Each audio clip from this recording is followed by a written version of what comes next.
Saya siang ini dengan Pak John sedang membahas cerita dari mulut ke mulut terkait dengan PPN 12% ini. Banyak komentar publik, banyak aspirasi telah disampaikan di berbagai media, termasuk juga dari para politisi. Kekhawatiran mereka terhadap kebijakan 12 kenaikan 12% PPN. Sementara di negara lain ada yang menurunkan dari 10 menjadi 8% dan ternyata ekonomi dia tumbuh. Kekhawatiran 12% ini akan mengalami stagnasi pertumbuhan ekonomi, sehingga apa yang dijanjikan oleh Pak Prabowo 8% ke depan itu pertumbuhan akan menjadi hal yang tidak masuk akal jika 12% ini dilaksanakan. Bahkan IPB sendiri pun telah membuat kajian dampak dari 12% ini akan mengalami kesulitan yang merata buat seluruh masyarakat kelas bawah. Sekalipun dikatakan bahwa 12% ini hanya diberikan kepada barang-barang mewah atau produk-produk tertentu saja. Tetapi efeknya itu sangat luar biasa, Pak John. Nah, saya dengan Pak John sebagai seorang diaspora, kita yang saat ini berada di Amerika, di California, apa opini komentar Pak John terkait dengan kebijakan itu? Sementara kita tahu bahwa Menteri Keuangan kita ini adalah seorang menteri yang mempunyai track record sebagai seorang ekonom yang berkiblat atas kompas Amerika dan Eropa atau dunia Barat. Tentunya Pak Prabowo menempatkan Ibu Sri Mulyani ini mempunyai argumentasi sendiri bahwa Ibu Sri ini adalah seorang yang dibutuhkan oleh pemerintahan Prabowo membangun akses ekonomi dengan Amerika dan dunia Barat. Sementara Pak Prabowo sendiri, kebijakan ekonomi kerayaatannya itu sangat melekat dalam pandangan kita. Alirannya adalah aliran yang cukup kita kenal dengan sosialis. Bagaimana Pak John memberikan masukan atau opini terhadap kebijakan 12% ini untuk menutupi defisit anggaran? Silakan Pak John. Baik, terima kasih Pak Agung.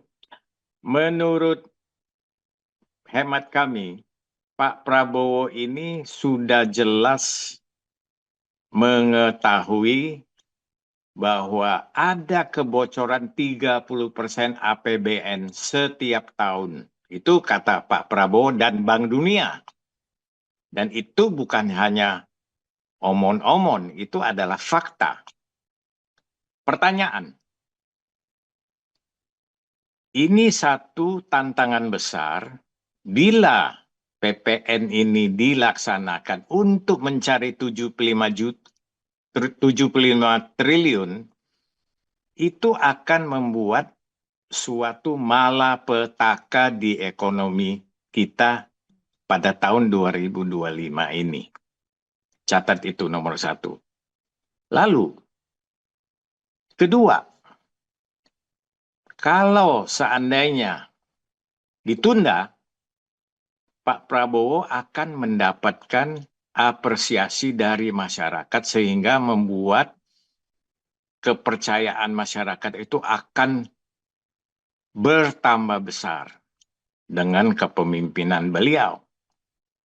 Nah, dua hal ini harus kita menjadi dasar pertimbangan apa yang kita usulkan kepada pemerintah.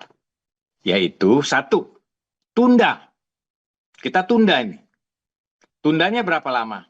Minimal 6 bulan. Minimal 6 bulan. Untuk supaya melihat perkembangan ekonomi nanti yang berlanjut. Kedua, solusi mencari anggaran atau dana menutupi 75 triliun itu adalah tugas Kementerian Keuangan menutupi 30% kebocoran yang diakui oleh Bank Dunia dan Pak Prabowo itu. Itu de facto, fakta. Nah, untuk supaya dapat melakukan penutupan kebocoran anggaran ini, kita tidak harus all out. Cukup mentargetkan 25% saja dari kebocoran itu dapat ditutupi, seperti keran. Kalau kebocoran keran itu 100%, kita tutupin 25% saja dari kebocoran itu. Itu sudah kalau dihitung-hitung, silakan nanti dihitung. Katakanlah 30% kebocoran dari anggaran APBN 3.600 triliun, itu sekitar sekitar 1.086 triliun. Kalau 25% dari 1.086 triliun, itu kira-kira 275 triliunan yang dapat menjadi saving. Nah, saving itu sudah cukup, lebih dari cukup untuk menutupi yang 75 triliun tadi yang diharapkan dari kenaikan PPN. Cukup itu. Bahkan ada surplus untuk bansos yang tadi dianggarkan sekitar 200 triliunan lebih. Yang tidak masuk akal hitung-hitungannya kan. Tetapi dengan upaya menutupi kebocoran 25% dari 30% kebocoran yang diakui Bank Dunia tadi, itu sudah dari cukup. Nah, sudahkah Ibu Mulyani melakukan itu? Ini pertanyaan saya. Kalau dia melakukan itu, kita sudah dapat menunda kenaikan PPN dan menyelamatkan ekonomi Indonesia di 2025. Kalau tidak, Artinya Pak malapetaka John, akan menunggu kita. oke, malapetaka seperti apa Pak John? Malapetaka ekonomi di mana rakyat akan mengalami penderitaan yang berkelanjutan. Yang sekarang sudah menderita dengan segala kesulitan ekonomi yang kita hadapi. Sebut saja unemployment, ya, middle class yang daya belinya juga sangat merosot. Ya, middle class ini yang banyak duit tadinya. Sekarang sudah merosot lagi. Apalagi yang orang di bawah garis kemiskinan yang katanya ada hampir 100 juta yang saya dengar. Bukan 50-an juta, sudah 100-an juta lebih. Itu yang saya maksud, malapetaka ekonomi yang bakal terjadi apabila PPN 12% dilaksanakan. Tetapi sebaliknya, artinya apabila ditunda, kita akan selamat semua dan mudah-mudahan ekonomi kita akan berkembang. Dan Pak Prabowo akan lebih lagi dicintai oleh rakyatnya. Oke, jadi artinya Bapak ingin mengatakan bahwa penundaan PPN itu harus diikuti dengan penegakan hukum terhadap mereka-mereka yang terindikasi korupsi, dan untuk dari pembiayaan yang ada di APBN itu harus sesegera juga Ibu Sri Mulyani dengan timnya melakukan evaluasi dan perampingan anggaran yang tidak perlu dikeluarkan. Saya kira ini solusi untuk 6 bulan. Saya kira bukan 6 bulan, setahun pun masih bisa kita atasi, melakukan penghematan anggaran dengan dua hal tadi. Bahwa pencegahan terhadap upaya, pencegahan terhadap peluang untuk korupsi, dan perampingan anggaran yang harus dilakukan oleh Departemen Keuangan. Jadi dua sisi Pak, pencegahan dan preventif dari Departemen Keuangan. Saya kira ini Pak sangat masuk akal apa yang Bapak sampaikan barusan. Daripada Pak Prabowo akan mengambil langkah meloloskan kebijakan 12%, tetapi publik akan menghukum beliau sekalipun itu hanya untuk produk-produk tertentu. Saya kira Pak John ini menarik. Ada lagi yang mau disampaikan Pak John terkait dengan pesan Pak John dari Amerika terhadap Pak Prabowo dan seluruh warga negara terhadap isu 12% PPN ini. Silakan Pak John. Apa pesannya Pak? Saya ingin juga memesan khusus kepada Pak Airlangga Hartarto. Anda itu seorang insinyur memegang tampuk pimpinan Menko Equin. Luar biasa. Dengan latar belakang insinyur, tapi Anda bisa memegang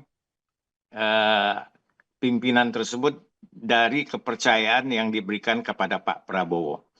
Ini kesempatan Anda membuktikan atau memperbaiki kinerja Anda yang selama ini dianggap oleh masyarakat bahwa perekonomian Indonesia kita ini ketinggalan dari negara-negara tetangga kecil seperti Vietnam, Thailand, Filipina. Mengapa? Karena selama zaman rezim Jokowi, tim ekonomi kita ini terkesan pecah fokus. Kenapa? Banyak di antara mereka yang menjadi pemimpin partai, ketua umum partai. Sehingga terguraslah waktu mereka, sehingga tidak fokus untuk menjabat posisi-posisi yang diberikan oleh Presiden Jokowi, ya, amanah yang diberikan tidak maksimal performance-nya. Nah, oleh karena itu, Tapi jangan lupa, ini saatnya kalian tuh menelurkan kebijakan-kebijakan dengan stimulasi-stimulasi untuk mendorong pertumbuhan ekonomi. Itu pesan saya.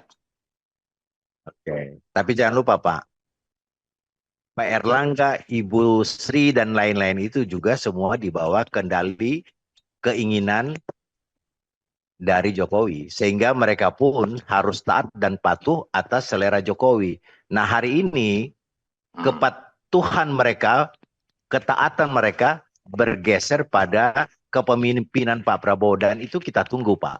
Itu yang Kita saya tunggu maksud. bahwa Pak Prabowo ini akan mewarnai selera-selera Menteri Keuangan yang tadinya menggunakan selera Jokowi, dan mereka saya kira akan patuh dan taat kepada Pak Prabowo. Maka saya berharap bahwa yang 12% PPN untuk rakyat, untuk barang mewah itu tetap harus ditunda dan mengikuti apa yang disarankan oleh Pak John. Saya kira Pak John keren sekali ini Pak John. Terima kasih Pak John Suara dari diaspora dari jauh melihat Indonesia.